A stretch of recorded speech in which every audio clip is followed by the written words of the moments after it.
आप देखना शुरू कर चुके हैं विराट कोहली स्पेशल रणतंत्र। तालियां बजती रहनी चाहिए। थोड़ी देर के लिए बॉर्डर गावस्कर ट्रॉफी को साइड में रख देते हैं, थोड़ी देर के लिए न्यूजीलैंड और श्रीलंका वाले मैच को भी भूल जाते हैं। वर्ल्ड टेस्ट चैंपियनशिप फाइनल को भी बक्से में बंद कर दीजिए, क्योंकि 1206 दिन बाद, जी हां 1206 दिन बाद किंग कोहली की टेस्ट सेंचुरी आई है।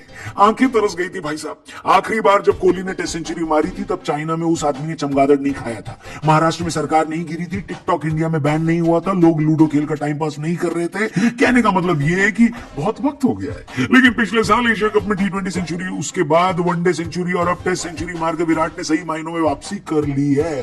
दुनिया वापस खुशहाल होने की राह पर चल पड़ी है। अगर कोई दुखी होगा तो बस जो root, Steve Smith, Babar Azam और सचिन तेंदुलकर के फैंस, क्योंकि अब इनमें से किसी के भी रिकॉर्ड्स की खैर नहीं है। बाबर आजम से हाथ मिलाने के बाद कोहली का व्हाइट बॉल में सूखा खत्म हुआ था। मोदी जी से हाथ मिलाने के बाद टेस्ट क्रिकेट में लगा शराब भी खत्म हो गया। अब हमारा किंग हमको वापस मिल गया है, गेंदबाजों की अनुपम खेल नहीं। बहुत ही बढ़िया। यह बात ऑस्ट्रेलिया के गेंदबाजों को तो पता चली गई होगी, जिन्होंने दिन की शुरुआत इस उम्मीद में करी थी कि जल्दी जल्दी विकेट लेकर इंडिया को गड्ढे में ढकेल देंगे, लेकिन गड्ढा तो उनके लिए हमारे बल्लेबाज खोद रहे थे। बिल्कुल वही हुआ जो कल देखने को मिला था। ऑस्ट्रेलिया वालों को पर सेशन के हिसाब से एक विकेट ही मिला।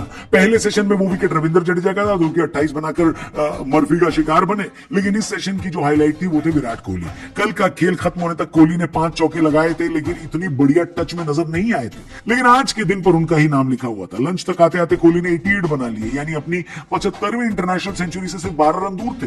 वैसे तो संडे छुट्टी का दिन होता है, लेकिन संडे की दोपहर काफी मनहूस होती है, क्योंकि इस वक्त तक वीकेंड खत्म होने वाली फील आ जाती है। लेकिन लंच तक विराट कोहली के 88 रनों ने संडे आफ्टरनून बढ़िया कर दिया था। लंच के बाद विराट कोहली को अपनी सेंचुरी तक पहुंचने में ज्यादा टाइम नहीं लगा, लेकिन किंग की सेंचुरी का सेलिब्रेशन काफी नॉर्मल था। उन्होंने बल्ला उठाया, हेलमेट निकाला, अपना लॉकेट चूम लिया। उनकी सेंचुरी का सेलिब्रेशन भले ही नॉर्मल रहा हो, लेकिन ऑस्ट्रेलिया वालों के सीने पर सांप लौट गया होगा, यह बात तो पक्की है। हर बार की तरह इस सेशन में भी ऑस्ट्रेलिया को एक विकेट मिला, जो कि श्रीकर भारत का था। लेकिन विराट कोहली और अक्षर पटेल इस मैच को ऑस्ट्रेलिया की पहुंच से बहुत दूर ले गए। चाहे तक इंडिया का स्कोर 5 विकेट के नुकसान पर 472 हो गया और हम ऑस्ट्रेलिया के स्कोर से मात्र 8 रन दूर थे।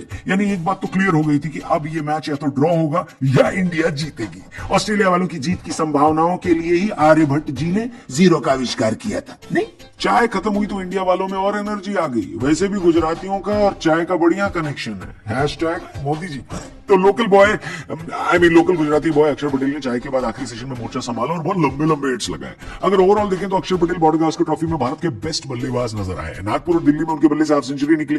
इंदौर की दोनों पारियों में नॉट आउट लौटे। अब अपने होम ग्राउंड में भी जलवा दिखाया और 79 बनाकर इंडिया को स्ट्रॉन्ग पोजीशन में ले गए। इंडिया ने पहले इनिंग में लीड भी हासिल की और ऐसा लग रहा था कि कल पहले सेशन तक खेलने का इरादा है, लेकिन अक्षर पटेल का विकेट टर्निंग पॉइंट साबित हुआ। न सिर्फ अक्षर अपनी सेंचुरी से 21 रन चूके, बल्कि कोहली भी डबल सेंचुरी बनाना उनके लिए मुश्किल हो गया, क्योंकि चोट की वजह से श्रेयस बैटिंग करने के लिए अवेलेबल नहीं थे।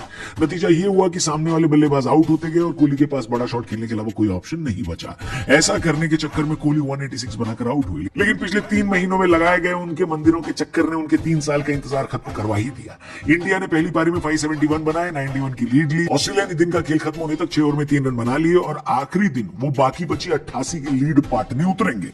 पिछले 11 टेस्ट मैचों में ये सिर्फ दूसरा टेस्ट है जो 5वें दिन जा रहा है। क्या लगता है आपको, मैच ड्रॉ होने वाला है, इंडिया जीतेगा? कमेंट सेक्शन में कमेंट करिएगा। अच्छे कमेंट पढ़ूंगा और उसको शेयर भी जरूर करूंगा। बाकी